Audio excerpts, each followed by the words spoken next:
Welcome to reality TV Cringe. I am one of your hosts, Delia, here with my real tight homegirl, Beatrice, and we're here to serve you all the trash that's fit to eat, bitch. Yes, bitch. Tonight we're going to be talking about Welcome to Plathville, the most recent episode. We're also going to be diving into 90 Day Fiancé, The Last Resort. Trash resort. And I think we have some hot goss to go over for both of these shows. We do just a little bit. For I each love show. gossip. Yeah, me too. I love trash, baby. I'm a raccoon waddling around the planet Ooh. looking for the good stuff, baby. Give me that good stuff. Yeah. Now, as a disclaimer, if you are looking for a polite and politically correct podcast, this ain't it, bitch. Nope. This is not it. We are likely to offend you. Hide your wife, hide your kids. We have offensive opinions, and we love that about ourselves. Yeah. We're valid. We are valid. Our existence as raccoons is valid. You are valid, Delia. So if you're sensitive, get in another dumpster. This one's Get not out for you, of here. baby. Yeah. Okay. All Get right. out of here. Also, we have an Instagram at Reality TV Cringe, and we have a Patreon, patreon.com/Reality TV Cringe, where we have tons of bonus content. So much content. It's not even funny, girl. Not even Well, funny. actually, it's really funny. And it's found on Patreon. Yeah. Also a YouTube. So if you're watching on YouTube, don't forget to like, comment, share, subscribe, do all the social things. It helps us to grow fatter as raccoons. Yeah. And that is our quest in life, is It to be is. fucking fat. Thank you. And to eat trash. All right, let's get into some hot goss around Welcome to Plathville. What do you have for us, Beatrice? Well, I've got a couple of items. Okay. They're kind of juicy. All right. The first one comes from TVShowsAce.com, titled Ethan Plath caught with mystery woman amid divorce rumors. Dun, dun, dun. And I'll just read you a little snippet. Okay, all right. So on Reddit, you know we love Reddit. Yes. One Welcome to Plathville fan shared 3 photos of Ethan at a bar in Minnesota where he lives. In one snap, he's standing by the bar. In the next 2 photos, he's dancing with a dark-haired woman who doesn't look like Olivia. According to the Reddit user who spotted Ethan out in public, this was in Victoria, Minnesota. They confirmed it was not Olivia and said, nope, a younger gal with long brunette hair. Tall and tan and dark and lovely. The girl from Victoria, Minnesota goes dancing. Wow. Really? I know. It's not Olivia. It's not Olivia. And we also have a fellow raccoon up in Minnesota who lives in this town. And she says she's seen she's seen Ethan Plath in public. She hasn't said anything to him or anything, but she says he always looks crabby when she sees him. He does. So that's why she never goes up to him, but he never wears his wedding ring. Ooh. And they've never seen Olivia. She's even asked her other girlfriends in this town in Minnesota, and none of them have seen Olivia. None of them have seen him wearing a wedding ring. Well, you know, the rumor is that she's been living, I think, in Los Angeles for the last few months. So they've been separated probably for a little while now, but they just didn't say anything on social media. That's the tea. I think that's the tea. Scandalo. Yes. The next little tidbit that I have is about Olivia and her sister Sophia. Yes. And so this was a post by Without a Crystal Ball on Instagram, and I know a lot of y'all don't like her. Yeah, she's a bit controversial. She is. But some of her stuff is Sure. it's kind of juicy a little bit. If she were a raccoon, she'd be a forensic raccoon. Oh, 100%. Yes. So she posted this recently, and it's titled Olivia's Sister Revealed, and Olivia Ethan's Split in June 2023. So the caption reads, back in June 2023, Olivia's sister revealed that Ethan and Olivia had split. She left a comment on the Instagram account at Reality T Squad. That comment we read a while ago, but it was essentially just Sophia saying, yeah, they've been split up for a while now. What you're seeing on TLC is fake. And then Olivia had responded to that saying, no, actually, that's not true. And Sophia and I are very distant and estranged, and we don't have a close relationship, and she has no idea what goes on in my personal life. Well, that's really funny because in June 2023, Lydia Grace, who's seen in season 5 as her rekindling, relationship with her sister, posted a photo of Olivia with their other sisters, and Sophia was there. Really? Yeah. So distant and estranged, my ass. Okay. See, she's always messing with the timeline because we were wondering, we're actually reviewing the earlier seasons of Plathville on Patreon. And we were wondering what happened with her family because she has been talking since like season 1, season 2, that she's estranged from her family because her father and her mother have different views on spirituality, religion, and morality than she does. But then in this season, season 5, when Lydia Grace, her sister, comes back into the picture, she talks about how she stopped talking to Lydia Grace after she married Ethan. Yep. And I'm like, well, which one is it? Right. Were you? And she did it, she said, because her parents told her to. Right. Or her parents basically put her up to it. So I'm like, okay, so you were talking to your parents when you were married to Ethan? Yeah. Or you weren't? I don't get it. So what is it? And then you're sitting there on Instagram bashing your sister Sophia and saying she has no idea anything about you. You're distant and estranged, but then you're taking photos with her at like a family reunion. That's where this setting was taking place. So I'm like, okay, so you are in contact with your family. You are talking with them. And like, regardless of what has happened, I'm like, just be real, Olivia. Tell like, the truth. Just tell the fucking truth. I feel like more people would have respect for you. I would have more respect for you if you told the truth, but you're just lying and you're toxic. I think she's really invested in this identity as the like former fundamentalist who's now got a different kind of morality. Totally. And she's wants to free all the Plath kids from their regressive and repressive religion. Right. She wants to be the one to show them the way. She's always like going out of her way to paint herself as different from everybody else. But like, it sounds like you're kind of not. It sounds like you're still with your family for the most part. Right. And her response to Sophia, her sister, who said that she was going to be getting a divorce from Ethan and that was going to show up in this season, her response, which you just kind of broke down, did not actually deny No, it didn't. that they're getting a divorce or that they're separated. So she went a long way around to say pretty much nothing. Oh, yeah. I think in her comment, too, she had said, if Ethan and I had anything to say, we would say it. It's like, okay, but you're kind of saying it on social media. Like, Ethan's posting song lyrics about breakups and, you know, lost love, and you're not wearing your wedding ring in any of your photos.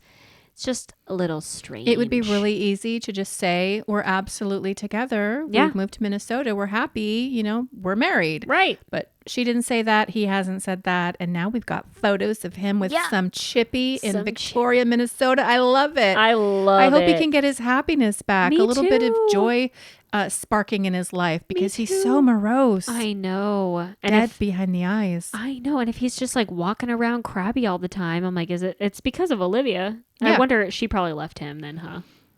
Probably. Yeah, that's what I'm he thinking. moved his entire life to Minnesota when he probably would have been really happy back in Cairo, where he had his first income property. Yep. Working on cars, seeing his family from time to time. But she drug him all the way to Minnesota and then promptly left his ass. Yeah. This is what I think has happened to him. I'd be pissed too. For sure. He probably feels hoodwinked. He probably is going to make his way back to Georgia if they stay separated. So do we think that Olivia, if they're separated, that Olivia's not going to come back to the show? I hope not. I don't want to see her on the show. I don't need to see her. I don't need to see Nate, her brother. No. Lydia Grace is a little interesting because she does seem like a truth teller, but I also really don't need to see her. I don't know her. Nope. I don't know her at all. I don't care. I really don't care.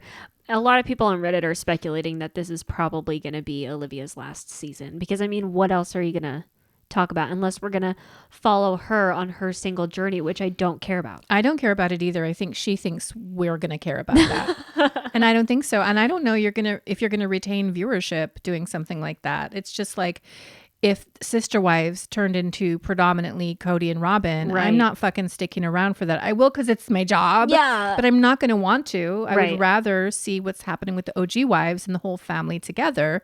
And if it's going to change, I'm not going to follow. And the same thing if we start focusing on Olivia and her dumb family. No, thank you. But there's a lot of Olivia stands out there. Is there? There's that one lot. subreddit where you cannot in any way criticize Olivia or you get... I think they banned me because I said something about how difficult it was to critique Olivia in the sub, and I got like a 3-day ban. And I just responded to the ban with like LOL, like whatever. I don't care. And then there's the other subreddit that's completely anti-Olivia. Yeah. That's all they do. And then there's another subreddit. Oh, there is? That is a bit more fair. Yeah. There's like Welcome to Plathville. There's Welcome to Plathville Snark, which I think is the more even-handed one. And then Welcome to Plathville Uncensored. Actually, Snark might be the one that hates Olivia. I can't keep up. Yeah. There's like subreddit wars going on right now with bans and things like on Sister Wives. There's a big subreddit war between TLC Sister Wives and the regular Sister Wives. Why? Because the mods in TLC Sister Wives will ban you for saying Sobbin. Are you serious? Or Goblin. Why? Or Kotex, which are names that the audience has come up with and have used for years. Because it's funny. Because it's bullying. Oh my God. Because it's not nice. I hate this world sometimes. So people get banned and then they go over to the Sister Wives subreddit, which is infinitely better. Way better, yeah. And bitch about the other subreddit. So then the TLC subreddit, TLC Sister Wives subreddit put up a poll this week saying, what do you guys think? Do you guys think it'd be okay if we called them nicknames like Sobbin and Kotex? And the mod was expecting the community to say, absolutely not, that's bullying and it hurts my feelings. But like it was 10-1. Yeah, let's use the fucking nicknames. Just do it because fun. It's funny. This is a Snark sub. Like, let us talk. Oh my God. And she was shocked. And so it's just stupid. Really stupid. And I love all of it. All of it is trash. I'm eating it, baby. I'm eating good. Yes, I lurk everywhere. Yeah, you do. But yeah, there are a lot of Olivia stans though, not just on Reddit. Like all of the comments on Olivia's Instagram are pro Olivia, obviously. But like even on Moriah and Lydia's pages and everything, they're all being like, Moriah, you're such a piece of shit for treating Olivia this way, blah, blah, blah, blah. Like there's so many comments like that. I don't get it. It's weird to me. It's so black and white with a lot of people. I know. Like they either love or they hate. I think the only person in Plathville that it's not up for debate around whether we can hate this person or not is Kim. Oh, for sure. Like she's hateful. Yes. She is a hypocrite. She's a narcissist. Terrible she's terrible person. Everybody else, there's like nuanced conversations that we can have about whether they're toxic or not. I think Mariah's pretty toxic. You think so? I think Olivia's pretty toxic. I think Micah's not toxic. I don't think Lydia's toxic. So I mean, we'd have conversations, but it's not one or the other, in my opinion. Well, you're entitled to that opinion. That's right. Well, are you ready to get into the episode? Well, do we want to react to Lydia's? Oh, I fucking forgot. I blotted that from my mind. So you pull it up. I will explain it. Lydia Plath, of course, she's got the heart of the Father. She's the one who goes into her prayer closet, a literal closet, and she prays fervently for the reunification of her family. Let Ethan come back to the family, Father. Lydia's sweet. I'm a former fundamentalist. You are. I was super indoctrinated. I was absolutely a part of the Borg. Yeah. I have sympathy for Lydia because I can just imagine how separated and isolated she's been from the entire world. Right. And I think she really does love the Father and has a heart of the Father. And so I cringe so deeply hearing her music, and that's what we're going to do. YouTube, we can't actually play the music for YouTube because we'll get copyright struck and we don't want that. No. So you have to actually listen to the audio pod, which you can find on any of your favorite podcast platforms or, of course, on Patreon. Yeah. But we're going to listen to it and we'll do a critique of her music. But my thing is, how many more Plaths or fucking supplemental characters do we have to hear singing? First, it was Moriah. Yep. With her fire and ice missing herself. Then it was Nate with his patriotic old America bullshit, anti-LGBTQIA bullshit. Yep. And now we have Lydia. Yeah. We get to have Lydia now. It's going to be great. Okay, Ready let's listen for to this song. All right. I can't. I'm done. Okay. Well, I don't want to be mean because I was a Lydia Plath. As you know, I was a bit of a rock star in the Jesus family. I traveled the world singing about Jesus. I was sold out and radical. The difference being, I have a great voice. Yeah, you have the voice of an angel. You haven't been to karaoke with me? No, but I haven't. I would knock your fucking socks off. Okay, I believe it. I would sing Silver Springs and make you cry. Oh my God, I would make you believe it. fucking cry, Beatrice. So I mean, but I have been her, and I have been so deeply convicted and committed to my faith that I don't want to hurt my own inner child by saying that that's terrible. It's bad. So I'll let you do that. It's really bad. It's technically not good at all. Yeah, technically it's not. If anybody loved her, they would have said, hey, Lydia, maybe we should get some auto-tune and like fix the chorus a bit because you're really fucking pitchy and you can't hit those notes very well because you're singing in your head voice and it's not what you're supposed to do and it's really bad. It's just... Yeah, I feel like even with Moriah... I just cut you off. I'm sorry. No, I'm fine. triggered. I'm really triggered. But even with Moriah and her most recent release entitled Growing Pains that you can find on YouTube under Moriah Jasper, it's so like bad. She woke up from her culty dream and all of a sudden it was 2004 with Avril Lavigne and Evanescence and like that's just where she is. Like these people haven't really been exposed to the world and the marching on of time. It's like, what's going on here? It's and why don't you have people around you that can maybe get you a producer? If Isaac can get a fucking plane, Kim can get a loan for an actual producer to get you into the studio and like clean you up a little bit. It's just turbo cringe. And Lydia also came out with another song after this because when she released this, everybody was trashing her, like on Instagram. Really? So many comments. I feel bad, and I'm ruthless. They were bad. But that makes me feel bad. Yeah, and she released it on YouTube, and she turned off the comments on there, just like Moriah did. Yikes. And then Lydia came out with another song, because I think she's coming out with a full album. It sounds like she's got a whole ass album that's recorded like this, okay? But she came out with another song with her sisters, with like Amber, Mercia, Cassie, whatever, all the other ones, okay? And she actually sounded okay. She was like on pitch, and it was really great with all four of them in there singing their little harmonies and stuff. It was really cute. And I'm like, okay, Lydia, you need to stick to that because you can sing on pitch with other people. But when you're doing it by yourself, it's not good.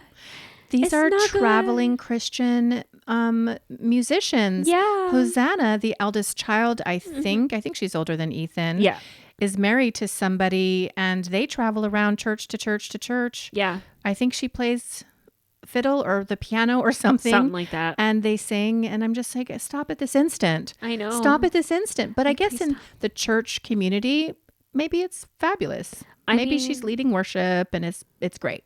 I grew up in a church that sang a lot. Like we had bands and everything, and there's still a couple people that I know from that church that are still doing traveling band stuff, and they're really bad, and they all sound like this, and it's like it's just so cringe, and just like singing Christian music and stuff just like off tune constantly with their little keyboards. I'm just like, I can't. It's no Hillsong worship team. It's not. To be sure, it's a little different than that. But yeah, I mean, here's another way to look at this, though, honestly. When you were 19 and 20, were you fucking producing albums and releasing them? No. Were you being creative and were you traveling the world on a mission based on what you thought your life purpose was? No, because when I was 9 and I wanted to be a pop star and I wanted to be super famous, I went up to my dad and I'm like, I'm going to be famous. I'm going to be a singer-songwriter. Yeah. And my dad looked at me straight in my eyes, 9-year-old eyes, and he's like, that's never going to happen, Beatrice. Oh, no, that's savage. He's like, you got a good voice, you got talent, but it's not going to happen unless you're like a Fiancé or a Moriah Carey type person. Well, he's not wrong. I know, he was right. Yeah. And I needed to be humbled at that age. Well, not necessarily. Kids get to have dreams. Well, sure. But you know what I mean? Yeah. Nobody really ever did that for Mariah. Or Nobody Lydia. ever did that for Lydia or Nate or any of these people. No. But you have to give them props for like committing to their creativity and releasing a product to the world. Okay. Such a hater. I guess. So much hateration, holleration. Girl. That's a good song. It is a good song. Some Mary. You know, I love me some Mary. Are you ready to get into the episode? Yeah. Are we done? Yeah. Are you done hurting my ears and my feelings? I am for now. Okay. All right. Let's get into Welcome to Plathville, Season 5. Let me scroll up, girl. Season 5, Episode 5, entitled Parting is Such Sweet sorrow, Beatrice. What are these episode titles? I don't know, and I don't care. It's probably because Ethan and Olivia are leaving, and it's no particular sorrow because they're not talking to anybody. Yeah. They're not saying goodbye to anybody except their fake, phony friends that all of a sudden appear in this episode that we've never seen before, ever. Yeah. Ridiculous. Cringe. This episode opens with your favorite and mine, Moriah. Yeah. Going to the tattoo parlor, baby. She's about to get some major ink on her forearm. I'm a rebel. She's a rebel. She wants everybody to know she's a rebel. She's a different kind of rebel, so don't get it misaligned. She's a rebel against the devil. A rebel against a devil. And she wants everybody to know. Previously, she was just rebelling against whatever. Yeah. But now she's rebelling against the principalities and powers of darkness. Yeah. And so she goes to a tattoo artist who literally has a sweatshirt on his body that reads the Satanic Temple. And there's like an image of Baphomet. And I'm like, Barry, are you seeing that? Like, does he register that? I didn't even notice that when I watched this twice and you told me that. I'm like, what? I didn't even pay attention. Yes. I can't believe. So Beep Boop Bop Barry is taking his innocent daughter, lovely daughter, who he prefers inked. Natural. Like I wish my dream for you would be for you not to fuck up your skin for the rest of your life at 20 years old, thinking it's such a great idea. With these big black letters that are just like, they're crooked on her forearm. They are crooked. He's like, oh, just tilt it down a little bit, then it'll be straight. No. She is so excited though to get her tattoo from the Satanist, and she's talking about, well, to him, she's talking about how she's such a rebel. This guy who's a Satanist, he's like, oh, you're a rebel? Okay, little girl. Alrighty. And she's just so proud of herself and happy to be independent and inking herself up to the gods. I mean, like, more power to you. I feel bad. You know, like, whatever, but good Lord. I mean, she says she's going to get a full sleeve. So maybe when she adds more bullshit onto her arm, it won't look as bad. It looks so bad. It looks like vandalism. Really bad. Looks like graffiti. And then she talks about how the next word she's going to get is forgiveness because she's a forgiven rebel now. So basic. And so that's what she's going to get. Really basic. It's really bad. I thought Barry in this scene was really great because I think he's come a long way. Mm-hmm. I think he has historically been an absentee father. Yeah. He left the rearing of the children and all aspects of this for the most part to Kim, and he really shouldn't have. Mm-hmm. Ethan can't read. Yep. He needs a picture for his menu. Can't figure out an ATM. That's right. But he did. He was absent. And now that the divorce is happening and his kids are trying to figure out what's happening, the landscape of my life is shifting. Mm-hmm. He's trying to show up in a more authentic, available way, accessible way for his kids. So I thought that it was really cool that he sat there. He encouraged her, even though the guy administering the tattoo was a Satanist. And he's a religious fundamental person. So crazy. Yikes. But he is being a good dad in this. And he's like just trying to support her and be kind and be there for her, even though he doesn't agree. And even the Satanist tattoo artist was like, did you guys talk about it? Mm-hmm. And Barry's like, I went through all of it. And she still wants to get this fucking tattoo. And she was so happy with it. She's like, I love it. Was so fantastic. I'm like, wow.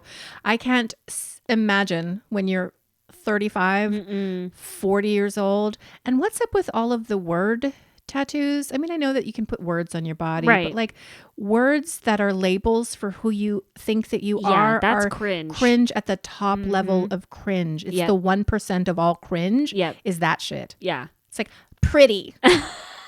Pretty. White. Yeah. It's like, girl, what the fuck? It's super basic. I want more for her, but I mean, this is her journey and we're here to witness it, I guess. It's just so embarrassing.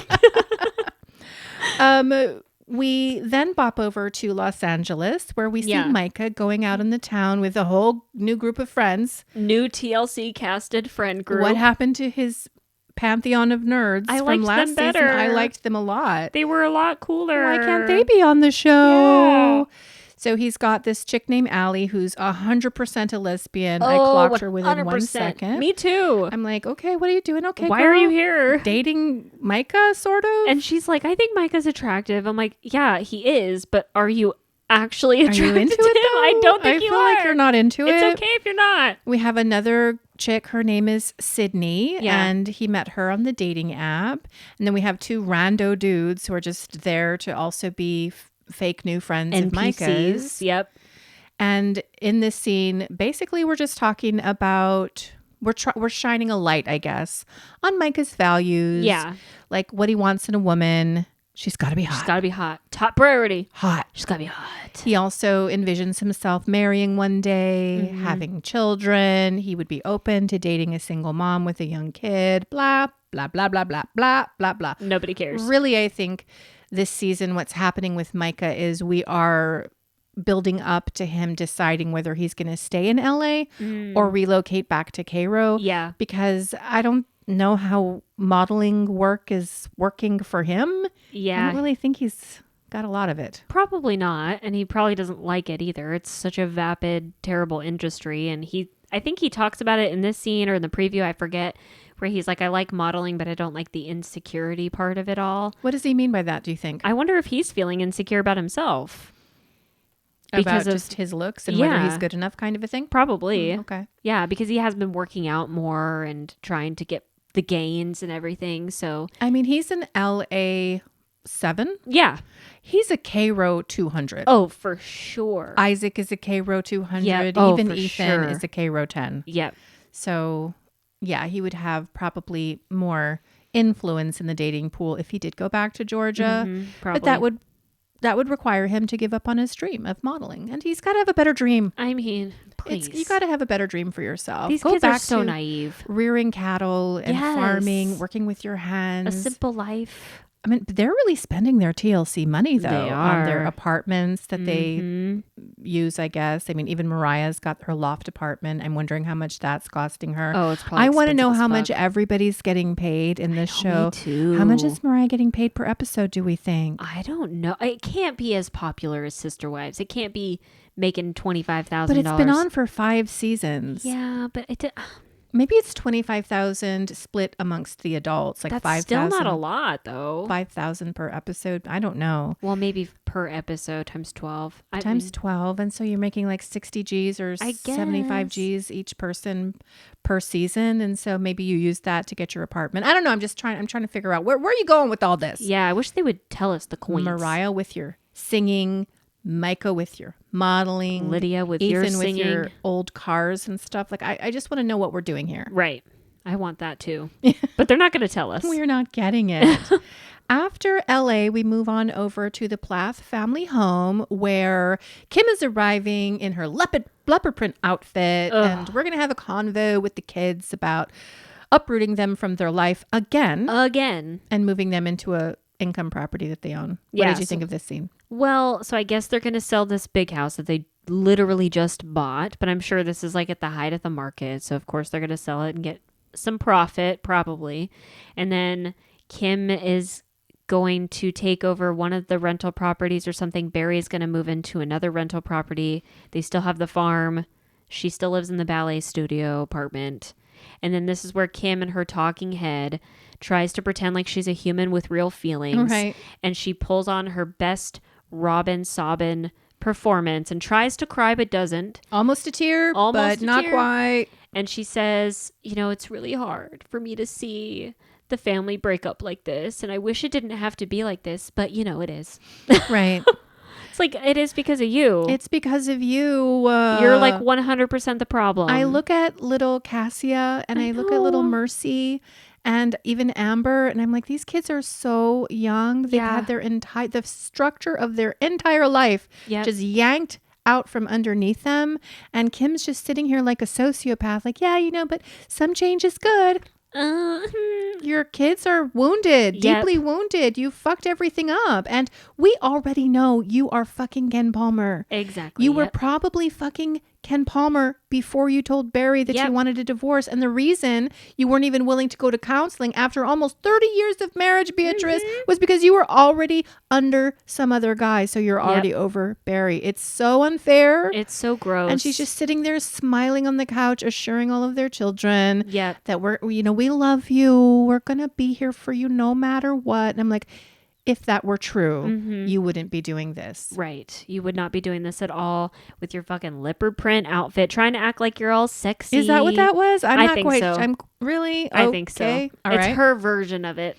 All right. Because Barry it's was Kim just Plath. not feeling it, I don't think. Of course He's not. sitting on the opposite end of the room. And I'm thinking, what does he feel about Kim, do we think? I in bet his he's quiet pissed. moments. Do you think he hates her? I bet he's like angry at her and he just bottles it up because it's Barry. And so he's got to compartmentalize all of his emotions like a robot. But I bet he is angry. I bet that's why he goes to the gym. He works out his anger because he said that like 2 episodes ago, that's his outlet. I bet he fucking hates her. So yeah, I think Barry's probably in a lot of pain, but that might be kind of tipping over into, oh, I hate this bitch in the leopard print sitting across from me right now. That's what I'm thinking. Breaking my children's hearts. Yep. That's what I'm thinking. I bet he is just so fucking mad at her, especially if he knows by now that she's fucking Ken Palmer or that he's known that she's had the affair, or once he finds out about Ken Palmer, he's probably going to put two and two together. So is Isaac. Oh, that's going to be juicy. Yeah. So the kids seem to be in good spirits, though. They're like, there's been a lot of change. Putting on a brave face. Yep, there's been a lot of change. So we're just going to keep on changing until something sticks. So we're going to move into some booty income property. Maybe it's not booty. They seem to acquire nice properties. It's probably going to be nice. But it's sad. It is sad. You guys moved from the farm to this place. What, they spent 2 years there? Now you're moving them again because, Kim, you're a home wrecking bitch. After that, we go back to Champa where Moriah is hosting her sisters. Yeah, at her apartment. And I thought this was really wholesome. Me too. Because in previous seasons, and we haven't gone through all of it, like Moriah strikes me as fairly self-centered. A little bit, yeah. Depressive, morose, writing song lyrics about her heart. Fire nice. And so, fire nice. Just kind of absorbed with herself. And so to see her wanting to take an active role with her younger sisters and being sensitive to the fact that they, whether they're smiling or not, they're probably going through a lot of pain with the divorce. I liked that, Moriah. What did you think? I liked it a lot. It reminded me of my sisters growing up because I've got 2 older sisters and they would always have me and my younger sisters come over and like have sushi dates and like stay up all night and eating sugar and shit and like treat us out to dinner dates and stuff. And it's just like such a wholesome time and you can talk about your family and shit talk your parents and it's great. I hope that's what the little kids are doing. Wouldn't that be so great if like Amber and Mercia were just like shit talking Kim the whole entire time to I would love that. Yeah, they do need to be able to vent though and do. say what they feel. That's what I'm saying. And it seemed like Lydia was appreciative that Moriah was finally, at long last, making some kind of an effort because, of course, Lydia Plath, heart of the father, has been so crazily parentified. She's the one who's probably homeschooling the littles. Oh, totally. She's the one who's cooking dinner and taking care of the kids and taking care of the house as Kim is bounced and is on Ken Palmer's dick. And she has since moved to Florida, right? Oh, fucking she and sucking has. on Ken Palmer. Yeah. And so Lydia is the lady of the house, which is kind of creepy, kind of weird because Barry's a little creepy and a little weird. Yeah, but I feel so bad for Lydia because even a little bit of attention from Moriah is like, oh my God, this makes up for everything. I know. This makes up for everything I've had to do, all the dishes I had to do, the meals I've had to make, the floors I've had to sweep. It makes up for everything. No, it doesn't. No, it doesn't. The iced coffee. Like she lets Lydia sleep in her bed too, which is pretty telling. Like, oh, you can have the big bed and I'll make you your iced coffee and it'll be all great and all sweet. But I do think it's nice that Mariah's trying to like grow up a little bit and try to take on the role of the bigger sister and get out of her own bullshit in her own head. She had to find her own way. We all do. I know you don't like Moriah, but she's young. Fine. I mean, I have my criticisms. Yeah, she had to grow up a little bit. And so I'm hoping that that's what we continue to see with her in this. Like maybe this is just like the first little nugget of Moriah maturing a little bit. Yeah. But they decide to go to a fancy dinner date at like the Applebee's or whatever. The hostess has like sneakers on and a tank top. Sweatpants. And here comes Moriah with like this gown flowing behind her and all the girls get super dressed up. It's cute. It was wholesome and sweet, but also a little cringy. Moriah, tone it down a little bit. Oh my God. She's so extra. She's super, super duper extra, always doing the most. But at the same time, that's her self-expression, Beatrice. She's a rebel. Jesus. But that was cool. And at the table, she's like, I want you girls to know that you can contact me at any time. And I don't want you growing up becoming these beautiful young women without me in your life. I want to be there. I want to see that. I want to be there every step of the way. I thought that was great. That Super probably cute. goes a long way with those little girls. Totally. And I bet Moriah means it this time. Like she's said in her talking head, she's like, I'm dealing with my parents' divorce, but these little kids are dealing with it at their young ages. And so I can't even imagine how that must feel.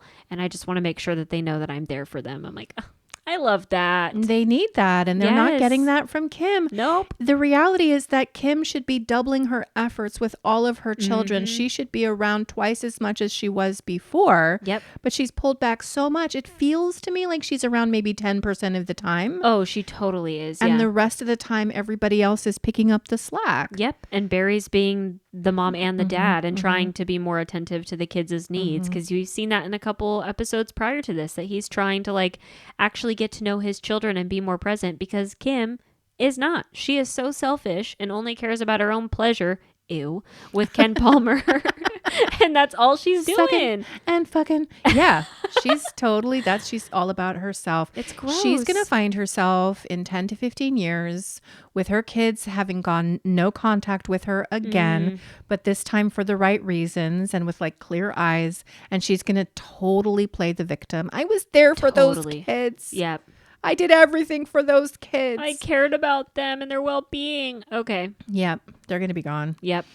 Moving on, we get to Ethan and Olivia. It's the day before they make the long haul from Tampa to Minnesota. They're packing up, and that's boring. And Olivia has got this saccharine, toxic positivity smile on her face the entire time. So fucking fake. Yep. I don't know how that sub doesn't see it. I know. She's so fucking fake, putting So on for the toxic. cameras. Yep. She keeps talking about, she's like, it's a bittersweet moment because, there's a lot of relationships that I had here, but like I need to like leave them behind in Minnesota. And then I think the producers were like, how do you feel about losing, or how do you feel about the family, meaning the Plaths? And she's like, I don't want to talk about it. Oh, now you don't want to talk about it? You wanted to put Kim on Front Street with the credit card bullshit, which was a total non sequitur that nobody asked for, but now you don't want to talk about it? Yeah. After you've done your level fucking best to destroy this family, now you don't want to talk about it? Sure, Jan. Convenient. Sure, Jan. Then we have all these rando friends TLC coming friends. over Yeah. to see them off, and they're drinking and they're having fun. And Olivia's trying to pretend that their house was the fun house, the community house. People could just come on over anytime and sleep on the couch. It was just like that kind of vibe. I'm like, I don't think so. No. These people hardly know you. These are acquaintances that you've rustled up to pretend that you have a full life because you're hoping Moriah's going to see it. And you're hoping Moriah's going to feel jealous because of how awesome your life is. But guess what? It's not awesome. It's not awesome at all. And these people don't like you. No, they don't care about you. They're just here for the TLC paycheck. Their $200 they get for appearing on this one scene. Right. After this party, they're going to go to the after party where they're actually going to have fun. Exactly. It ain't here. Okay, moving on. I wanted to say at the dinner with Moriah and her sisters, this is where she learns that Ethan and Olivia are going to be leaving in short order. And she did not know that was going to happen. Well, because she blocked Ethan. Well, yeah, that's the natural result of you blocking somebody. They're not going to talk to you. Hello. Did she seem like sad about it? I felt like she was kind of neutral about it. She's like, okay, well. Yeah, she's like, okay, well, they're going to do their own thing. I've been in that position before where I've gone no contact with a sibling because of bullshit, and I've blocked their asses on stuff. I think I still have them blocked, actually. Really? Yeah. I should probably unblock them. But she's probably just like, whatever, like I don't care. I don't really want anything to do with him right now because every time I call him, every time I text him, he's just yelling at me for something to pay my bills or whatever. Which you should pay though, and not skip out on the lease and take care of your responsibilities. No, I don't think so. I think she gave him a portion of the money with the note. I think she probably still owes some money. I think he's pissed about the post that she made and the things that she's doing. And so he is yelling at his younger sister and she's just like, la, la, la, la, la, block. Bye. But I mean, that's pretty rich coming from somebody who wants us to believe that you're so compassionate. Right. And now you're into Jesus again. Jesus who preached about forgiveness and love. Like you can't even have a conversation with your brother who's about to leave for a state that's very far away. Yeah. Very fucking far away. You don't know when you're going to see him again. And you're just like, okay, well, whatever. Yeah, but I mean, also, Ethan won't hear what she has No. to say about the post, and he's going to believe Olivia's lying ass 100% of the time. So that's true. Talking to him would just be like talking to a brick wall, and he'll probably get all red in the face and defensive about it. Tomato red. Yes. Ethan. So it'd be frustrating to talk to him. So it's like one of those things where, I mean, I can see it from both sides, where Ethan wants to try and reconcile, but Moriah doesn't want to right now because there's not much to be had. Right. You're at an impasse. Yeah. But I don't know. Just something about her and the Christianity bit feels performative to me. It is a little bit. Like a label that she's trying to assume after all the other labels didn't work. And I'm just like, okay, well, if you were a real Christian, you would be more interested in how can I heal this? How can I love my way through this? But she's not there yet. Plus, she's only 20, so I need to calm down. I'm always judging these people. They're so little. They should stop. It's not nice. Well, I think that was, for the most part, that was the episode. There wasn't a lot. It was so boring. They need to fucking pick it up. Come on. Give me some more. Give me the juice. Trash. I want to get to the Ethan and Olivia separation and or divorce. I want to get into Ken Palmer. I want to know what Barry's reaction is. Please let us see what Barry's reaction is. I want to see that stuff. All this other stuff is boring as fuck. I know. I just hope they don't spend a lot of time with Ethan and Olivia in Minnesota acting like they're super happy. Because in the preview, Olivia's sitting on his lap and she's like, we're so good now that we're together and not with anybody else. Right. Nobody meddling in our relationship. So awesome. Look at me. And then she leaves him in a few months. Exactly. Strands him in Minnesota after selling him this dream that they'd be together and it'd be so great because his family wouldn't be there. But guess what? Hi, I'm the problem. It's me.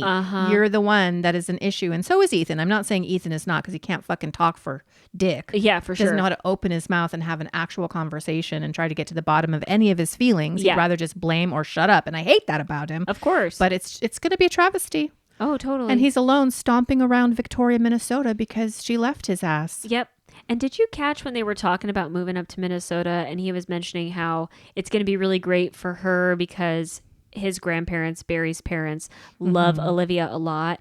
And Olivia's like, yeah, it'll be really great to see. But like, it's different when you feel that love from 1,000 miles away. So we'll see how it goes when we're up here. I'm already setting up problems. Yes, already.